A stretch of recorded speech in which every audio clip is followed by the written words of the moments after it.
అనకాపల్లి జిల్లా సబ్బవరం మండలంలో మారుమూల గ్రామమైన రాయపుర అగ్రహారం గ్రామంలో శుక్రవారం పట్టపగలు కొందరు వ్యక్తులు అక్రమ మైనింగ్కు పాల్పడుతున్నారని అందిన ఫిర్యాదు మేరకు అనకాపల్లి జిల్లా మైనింగ్ శాఖ రైడింగ్ అధికారి స్వాతి 5 ట్రాక్టర్లు ఒక జేసీబీని సీజ్ చేశారు.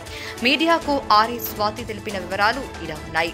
సబ్బవరం మండలం రాయ్పూర్ అగ్రహారంలో కొందరు వ్యక్తులు 5 ట్రాక్టర్లు ఒక జేసీబీని ఉపయోగించి అక్రమ మైనింగ్ కి పాల్పడుతున్నారన్న సమాచారం 100కు కాల్ ద్వారా తమకు చేరిందన్నారు. దీంతో సబ్బవరం పోలీసులు సహకారం తీసుకొని తాను రైడింగ్ చేసినప్పుడు అక్రమ మైనింగ్ పాల్పడుతున్న రాయ్పూర్ అగ్రహారం గ్రామస్తులు యంత్రాలు వదిలి పరారయ్యారని, దీంతో చేసేది లేక యంత్రాలను సీజ్ చేసి సబ్బవరం పోలీస్ స్టేషన్ కు సరెండర్ చేశామని, ఈ కేసుకు సంబంధించిన పంచనామా జరిపిన అనంతరం అనకాపల్లి మైనింగ్ శాఖకు ఏసీని అప్పగిస్తామని ఆమె పేర్కొన్నారు. ఎలక్ట్రానిక్ మీడియా ప్రతినిధులు ముందు మాట్లాడేందుకు ఆమె నిరాకరించారు.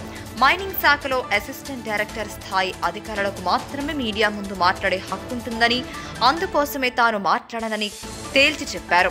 ఈ విషయంలో సబ్బవరం పోలీసులు వివరాలు చెప్పేందుకు ఆ కేసు తమ పరిధిలోని కాదని మైనింగ్ శాఖ అధికారులు వివరాలు వెల్లడించాల్సి ఉంటుందని పేర్కొన్నారు.